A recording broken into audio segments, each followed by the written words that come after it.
ॐ शान्ताकारं भुजगशयनं पद्मनाभं सुरेशं विश्वाधारं गगनसदृशं मेघवर्णं शुभाङ्गं लक्ष्मीकान्तं कमलनयनं योगिभिर्ध्यानगम्यं वन्दे विष्णुं भवभयहरं सर्वलोकैकनाथं। सम्पूर्ण दर्शक तथा श्रोता महानुभावहरू नमस्कार। आज हामी वैशाख मास महात्म्य अन्तर्गत तृतीय अध्यायको कथालाई लिएर उपस्थित भएका छौँ। अत्यन्त भक्तिपूर्वक भगवानको यो लीलाको श्रवण गर्नुहोला। अथ तृतीयोऽध्यायः। नारद उवाच यो मर्त्यो द्विजवर्याय पर्यङ्कं तु ददाति यत्र स्वस्थसुखं शेते शीतानिलनिसेवितः। नारदजी फेरि पनि भन्दै जानुहुन्छ, वैशाख मासको समयमा जसले गरिब दुखीहरूका लागि त्यसै गरी जसका लागि आवश्यक छ उनीहरूलाई पलङ आदि दान गर्दछन् भने उनीहरूलाई ठुलो प्रकारको पुण्य प्राप्त हुन्छ, जसमा आत्मस्थ भएर सुखपूर्वक शीतल हावा लिँदै सुत्नाले धर्मको साधन भएको शरीर निरोग हुन्छ। त्यो दानको प्रभावले सबै प्रकारका दुःखलाई हटाई निष्पाप भएर योगीहरूका लागि पनि दुर्लभ अखण्ड पद यानि कि विष्णुपद मोक्षमा प्राप्त हुन्छन्। तसर्थ आवश्यक परेका व्यक्तित्वहरूलाई वैशाख मासको समयमा आवश्यक वस्तुहरूको दान गर्नु पर्दछ। वैशाख मासमा घामले सन्तप्त भएर घामले पोलेर थाकेका व्यक्तित्वहरूलाई तिनीहरूलाई छहारी दिनेले पलङ दिनेले हे नरेश्वर, यस लोकमा दाता जन्म मृत्यु र जरा आदि क्लेशहरूबाट पीडित हुनु पर्दैन।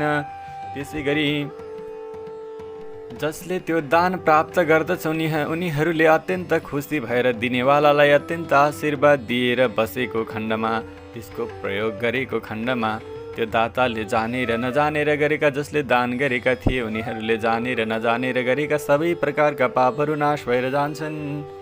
वैशाख मासको समयमा स्नान गर्ने, सदा स्नान गर्ने र यस्ता प्रकारका दानहरू गर्ने व्यक्तित्वहरूका पापहरू अग्निद्वारा कपुर जसरी नष्ट हुन्छ त्यसरी नै नष्ट भएर जान्छन्। तिनीहरूले भक्तिपूर्वक यसरी नै भगवानका लीलाहरू श्रवण गर्ने, त्यसै गरी दान धर्मादि कर्म गर्ने गरेको खण्डमा मोक्षलाई समेत प्राप्त गर्दछन्। स्नान प्रदान यस वैशाख मासमा जसले शय्याको दान गर्दछन् तिनीहरूले जन्ममा सुखरूप सबै भोग्य पदार्थहरूको भोग गर्न सक्दछन्। ती दाताहरूले कुनै रोगले पीडित हुनु पर्दैन। आयु, परम आरोग्य, यश र धैर्यलाई पनि प्राप्त गर्दछन्। त्यसै गरी 100 जन्मसम्म तिनीहरूका कुलमा कुनै पनि अधार्मिकहरू, त्यसै गरी आफ्नो कुललाई घात गर्नेवालाहरू जन्मिँदैनन्। दाताले यमलोकमा सबै प्रकारका भोगहरू भोग्नु पर्दैन, अर्थात् यमलोकको डर मान्नु पर्दैन। यस लोकमा अनेक प्रकारका भोगहरू भोगेर तदन्तर देह त्याग गरेपछि सम्पूर्ण पाप नष्ट भएको कारणले गर्दा अन्तिममा मोक्षलाई प्राप्त गर्दछन्। त्यसै गरी ब्राह्मणहरूमा विशिष्ट ब्राह्मणलाई, त्यसै गरी दुखीहरूमा पनि अत्यन्त दुखीलाई, त्यसै गरी गरिबहरूमा पनि अत्यन्त गरिबलाई दिएको दान मनुष्यहरूलाई अत्यन्त ठुलो प्रकारको पुण्य दिलाउने हुन्छ। तसर्थ यस्ता प्रकारका ठाउँमा दान गर्ने व्यक्तित्वहरूले आश्रयरूप भएर पृथ्वीको साम्राज्यलाई प्राप्त गर्दछन्। हे राजेन्द्र, त्यो मनुष्य 7 जन्मसम्म जब जब जन्म लिन्छ तब तब सुखी, भोगी, धर्मपरायण र सदैव विजय हुन्छ। त्यसपछि 7 कुलले युक्त भएर मोक्षलाई प्राप्त गर्दछ। जसले तृणहरूबाट बनेको गुन्द्री अथवा कुनै प्रकारको आसन दान दिन्छन् भने वैशाख मासको समयमा त्यसमा पत्र पत्तामा रहने भएका परमेश्वर स्वयं श्री विष्णु भगवान शयन गर्नुहुन्छ। यसरी जलमा भएको उनमा जलको प्रभाव हुँदैन, डुब्दैन। त्यसरी नै संसारमा जन्म लिएको त्यो दाता जीव संसार बन्धनमा बाँधिँदैन। त्यसै गरी यस्तै जसोसँग धन भएको छ ती धन भएका व्यक्तित्वहरूले धन दान गर्नु, मन भएका व्यक्तित्वहरूले भगवानप्रति भक्ति चढाउनु, आफूसँग जे छ त्यो चढाउनु, त्यसरी चढाउने व्यक्तित्वहरूलाई ठुलो पुण्य प्राप्त हुन्छ। त्यसै गरी जुन व्यक्तिले आफूसँग धन छ भने याचकलाई विभिन्न प्रकारका बस्ने, त्यसै गरी जो माग्नेवालाहरू छन् उनीहरूलाई कम्बल आदि दिन्छन् भने तिनीहरूले पनि ठुलो पुण्य प्राप्त गर्दछन्। निद्राले नै दुःख भाग्छ। त्यो बिस्तारामा दान गरिएको बिस्तारामा सुत्छन् उनीहरूको निद्राले नै सारा परिश्रम पनि भाग्दछ। ती व्यक्तिले सुख प्राप्त गर्दछन् भने तिनीहरूले दिएको भावनाले गर्दा दान गर्ने व्यक्तित्वहरूमा पनि अत्यन्त ठुलो धर्मको प्रादुर्भाव भएर आउँछ। हे राजन, अझै पनि म यो वैशाख मासको समयमा के दान गर्नाले के पुण्य प्राप्त हुन्छ त्यो बताउन गइराखेको छु। सम्पूर्ण प्रकारका दानहरू गर्न सक्नेले सम्पूर्ण प्रकारका दानहरू गर्नु, त्यसै गरी केही मात्र गर्न सक्नेले केही मात्र दान गर्नु, केही कुराहरू आफैले बनाउन सक्ने आफ्नो घरमै उत्पन्न हुने खालका छन् भने ती कुराहरू दान गर्नु। यदि त्यो कसैमा पनि सामर्थ्य छैन भने यो व्रत कथाको भक्तिपूर्वक श्रवण गरियो भने पनि त्यो दानको फल प्राप्त हुन्छ। जसले घामले व्याकुल भएको व्यक्तित्वलाई पातलो वस्त्र प्रदान गर्दछन् तिनीहरूले पूर्ण आयु प्राप्त गर्दछन् अनि परम गति पनि प्राप्त गर्दछन्। जसले भगवान माधवको प्रिय वैशाख मासमा कम्बलको दान गर्दछन् उनीहरू पनि अपमृत्यु र काल मृत्युबाट जोगिन्छन्। त्यस्तै गरी तापलाई हृदयको तापलाई हरण गर्ने भएको कपुर यदि कसैले दान गर्दछन् भने यहाँ दुःखको शान्ति र अन्तिममा मोक्षलाई पनि प्राप्त गर्दछन्। जुन मनुष्यले वैशाख मासमा आवश्यक भएका व्यक्तित्वहरूलाई फुलहरू र कुमकुमहरूको दान गर्दछन् तिनी सबै लोकलाई बसमा राख्ने सार्वभौम राजा बन्दछन्। ती व्यक्तित्वहरू पुत्र पौत्रादिले आफ्ना सन्तानहरूले समन्वित भएर सबै प्रकारका भोगहरूलाई भोगेर अन्तिममा मोक्षलाई प्राप्त गर्दछन्। छाला र हड्डीमा जो ताप हुन्छ चन्दनले त्यसलाई तत्काल शान्त गर्दछ। चन्दनको दान गर्नाले मनुष्यले तीन ताप आदि दैविक आदि भौतिक र आध्यात्मिकहरूबाट छुटेर मोक्षलाई प्राप्त गर्दछन्। तसर्थ आवश्यक हुने ठाउँमा कपुरको पनि दान गर्नुपर्दछ। जसले खस चम्पा र अलैँचीद्वारा सुगन्धित भएको जल यो गर्मी समयमा दान गर्दछन्। हे राजेन्द्र सबै प्रकारका भोगहरू भोग्नमा देवताहरू पनि तिनका सहायक हुन्छन् अर्थात् तिनीहरूका सम्पूर्ण प्रकारका मनोकामनाहरू पूर्ण गरिदिन्छन्। जो धर्मवेत्ता पुरुष वैशाख मासमा गोरु चन्द्र कस्तुरीको दान गर्दछन् तिनीहरू तापत्रयबाट मुक्त भएर मोक्ष पदलाई प्राप्त गर्दछन्। सूर्य गएको अथवा जुन वैशाख मासको समय रहेको छ त्यो समयमा यदि कसैले कपुर सहितको सुपारीको दान गर्दछन् भने तिनीहरूले राजाको चाहिँ सार्वभौमिक सुखलाई अर्थात् सम्पूर्ण प्रकारका सुखहरूलाई भोग गरेर अन्तिममा आफ्नो धर्मको प्रभावले गर्दा मोक्ष पदलाई पनि प्राप्त गर्दछन्। जो मनुष्य वैशाख मासको यो पावन समयमा सयपत्री र जुहीको दान गर्दछन् तिनीहरू यस लोकमा सार्वभौम राजा भए जसरी सम्पन्न भएर अन्त्यमा मोक्ष गतिलाई प्राप्त गर्दछन्। त्यसै गरी जो जनहरू वैशाख महिनाको यो समयमा केतकी र मल्लिका फुलको पुष्पको दान गर्दछन् तिनीहरूले भगवान मधुसूदनको आज्ञाले मोक्ष पदलाई प्राप्त गर्दछन्। हे राजन जो मनुष्य आवश्यक परेका व्यक्तित्वहरूलाई विशेष गरेर धार्मिक व्यक्तित्वहरूलाई पुङ्गी फल यानि कि सुपारी अन्य सुगन्धित द्रव्यहरू र नरिवलको दान गर्दछन् तिनीहरूको पुण्यको फल अब म भन्दछु सुन। जसले यसरी दान गर्दछन् ती दाताहरू 7 जन्मसम्म वेदज्ञ र धनी ब्राह्मण हुन्छन् अनि अन्तमा आफ्ना साथै कुल्ययुक्त भएर श्री विष्णुको लोक वैकुण्ठमा जान्छन्। हे भूपति जो मनुष्यले विशेष गरेर अत्यन्त ज्ञानले पुलकित भएका व्यक्तित्वलाई विश्राम स्थान यानि कि घर बनाएर दान गर्दछन् तिनीहरूको पुण्यको फल भन्न पनि म असमर्थ छु। जो मनुष्यले बालुवा ओछ्याएको छायादार प्याउयुक्त सुन्दर मण्डप बनाउँदछ त्यो लोकहरूको राजा हुन्छ। जो मनुष्यले बाटोमा बगैँचा तलाउ मण्डप अथवा कुवा बनाउँछ त्यो साक्षात् धर्मस्वरूप हो। त्यसलाई पुत्र पौत्रादिबाट के आश अर्थात् जुन धार्मिक व्यक्तित्वहरूले विभिन्न व्यक्तित्वहरूका लागि जनहरूको सेवाका लागि भनेर बाटामा बगैँचाहरू बनाउँछन् तलाउहरू बनाउँछन् चौतारीहरू बनाउँछन् मण्डपहरू बनाउँछन् कुवाहरू बनाउँछन् उनीहरूले मलाई मेरा छोरा छोरीले तारिदेलान् भनेर भन्नु पर्दैन। उनीहरू स्वयं धर्मस्वरूपका हुन्छन्। कुवा तलाउ पोखरी बगैँचा मण्डप प्याउ उत्तम धर्मको आचरण यी सबै पुत्र स्वरूप नै हुन्। यदि कसैले पुत्र प्राप्त गरेका छैनन् भने पनि यस्ता प्रकारका धर्म कर्म गरेको खण्डमा जसरी पुत्रले आफ्ना माता पिताको तारण गर्दछन् त्यसरी नै धार्मिक कृत्यहरूले पनि आफ्ना माता पिताहरूलाई अर्थात् आफूलाई बनाउनेवालाहरूको तारण गर्दछन्। शास्त्रहरूमा 7 प्रकारका सन्तति भनिएका छन्। यी 7 मध्ये एउटा पनि कार्य गरेनन् भने ती मानवहरू स्वर्ग आदि ऊर्ध्वलोकमा जाँदैनन्। सत्शास्त्रको श्रवण तीर्थयात्रा सत्पुरुषहरूको सङ्गति जलदान अन्नदान पिपल वृक्ष रोप्नु र पुत्र जन्माउनु यी 7 प्रकारका सन्तान हुन्। यस्तो वेदज्ञहरूले भन्नुहुन्छ।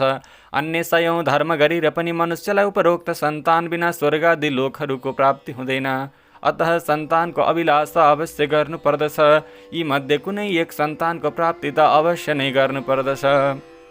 पशु पक्षी मृग तथा वृक्षहरूलाई पनि ऊर्ध्वलोकको सुख मिल्दैन भने मनुष्यलाई स्वर्ग आदि ऊर्ध्वलोक प्राप्तिको के कुरा तात्पर्य? राम्रो र नराम्रो कर्मको ज्ञान नभएका वृक्षादिलाई यी कर्म नहुनाले स्वर्ग आदि लोक मिल्दैन भने चेतनशील मनुष्यलाई त अवश्य नै यी कर्म नगरी स्वर्ग आदि लोक मिल्दैन। कसैले सुपारी, नागवल्लीको दल, कपुर, इलायची आदिले सम्पन्न उत्तम पानको बिडा दान गर्दछन् भने यसमा सन्देह छैन कि पानको दान गर्नेवाला प्राणीले शरीरले गरेका सबै पापहरूबाट मुक्त भएर निश्चय नै यस धैर्य र लक्ष्मीलाई प्राप्त गर्दछन्। वैशाख मासको यो समयमा सम्पूर्ण प्रकारको तापलाई नष्ट गर्न भएको तक्र यानकी मोहीको जो प्राणीले दान गर्दछन् तिनी प्राणीहरू यस भूतलमा विद्यावान र धनवान हुन्छन्। यसमा कुनै प्रकारको संशय छैन, किनकि मोहीको दान समान गर्मीमा केही हुँदैन। बाटोमा हिँडेर थाकेको व्यक्तिलाई जसले मोही दान दिन्छन् तिनीहरूमा अत्यन्त ठुलो पुण्यको प्रादुर्भाव हुन्छ। तिनीहरूले अवश्य पनि दान दिनुपर्दछ। त्यो मोहीमा ज्यामेर कागतीको सुन्दर रस मिलाएर ठिक्क मात्रामा नुन मिलाए जसले अरुचिलाई नाश गर्ने भएको मोही दान गर्दछन् तिनीहरूले अवश्य नै मोक्ष प्राप्त गर्दछन्। जो व्यक्ति वैशाख मासमा गर्मी शान्त गर्नका लागि तिर्खाएका व्यक्तित्वहरूलाई दही खण्ड दिन्छन् अर्थात् बाक्लो दही प्रदान गर्दछन्। हे भूमिपालक, तिनीहरूको पुण्यको फल भन्न पनि म सक्दिनँ। मधुसूदन भगवानको प्रिय वैशाख मासमा जो जन दिव्य तण्डुल यानि चामल दान गर्दछन् तिनीहरूले सम्पूर्ण आयुलाई प्राप्त गर्दछन्। अरू सबै यज्ञको फल पनि प्राप्त गर्दछन्। जो जन वैशाख मासमा तेज स्वरूप गाईको घिउ आवश्यक भएका व्यक्तित्वहरूलाई दान दिन्छन् अथवा ब्राह्मणलाई दान दिन्छन् त्यो अश्वमेध यज्ञको फललाई प्राप्त गरेर अन्तिममा भगवान विष्णुको मन्दिर स्वरूप श्री वैकुण्ठलाई प्राप्त गरेर रमाउँदछन्। मेष राशिमा सूर्य गएको बेला अर्थात् वैशाख महिनामा गुड मिलाएको काँक्रो यदि कसैले दान गर्दछन् भने ती सबै पापबाट मुक्त भएर भगवान श्रीहरिको धाम श्वेतद्वीपमा अवश्य नै पुग्नेछन्। जो मनुष्यले वैशाख महिनामा दिनको सूर्यको किरण जनित तापलाई शान्त गर्नका निमित्त सायंकालमा उखुको लाक्रो दान गर्दछन् तिनीहरूलाई अनन्त पुण्यको फल प्राप्त हुन्छ। वैशाख मासमा श्रम शान्त गर्नका लागि सायंकालमा जसले सर्वत दान गर्दछन् तिनीहरूले सबै प्रकारका पापहरूबाट छुटेर भगवान विष्णुको सायुज्य मुक्तिलाई प्राप्त गर्दछन्। वैशाख मासमा यदि सायंकालमा रसिलो फलले सहित त्यो प्रकारको शर्बत खुवाउँदछन् भने तिनीहरूले अवश्य नै पितृहरूलाई अमृतपान गरायो भनेर बुझ्न सकिन्छ। विशेष गरेर वैशाख मासको यस्तो समयमा तिर्खाएका व्यक्तित्वहरूलाई गलित भएका व्यक्तित्वहरूलाई यसरी खुवाएको जुन शर्बतादि रसादि रहेका छन् तिनीहरूले आफ्ना पितृहरू सन्तुष्ट हुन्छन्। त्यसै गरी वैशाख महिनामा अत्यन्त पाकेको आँपको फलसहित यदि शर्बत खुवायो भने ती खुवाउनेवालाका सम्पूर्ण पापहरू अवश्य नै नष्ट भएर जान्छन्। जसले चैत्र अमावस्यामा पेय वस्तुले भरिएको पूर्ण कुम्भ अर्थात् घडा दान गर्दछन् भने तिनीहरूले 100 गया श्राद्ध गर्यो, यसमा कुनै संशय छैन। जो जनले चैतको औँसीका दिनमा कस्तुरी, कपुर, मल्लिका र खस मिलाएको पेय वस्तुले भरिएको घडा पितृहरूलाई सम्झेर पितृहरूको तृप्तिको उद्देश्यले दान गर्दछन् भने ती दातालाई 96 श्राद्ध गरेको फल प्राप्त गर्दछ। हे राजन, मैले वैशाख मासमा गर्ने विभिन्न प्रकारका दानहरूको महिमा बताइराखेको छु। यसैमा विभिन्न प्रकारका दानहरूको महिमा श्रवण गर्यो। यसरी कथिएका यी दानहरू गर्न सक्नेले दान गर्यो भने ठुलो पुण्य प्राप्त गर्दछ अर्थात् आफ्नो सामर्थ्यले सबै भ्याउँदैन भने आफूसँग जे छ त्यो आवश्यक भएका व्यक्तित्वहरूलाई दान गरोस् त्यो पनि सम्भव हुँदैन भने भक्तिपूर्वक वैशाख मास महात्म्यको कथालाई श्रवण गरोस्। त्यही कथाको श्रवणबाट मात्र पनि उसले सम्पूर्ण प्रकारको दान गरेको फल प्राप्त गर्नेछ। जय जय श्री स्कंद पुराणे वैशाख मास महात्म्ये नारदाम्बरीश संवादे पानादि दान महिमा निरूपणं नाम तृतीयोऽध्याय। हरे नमः।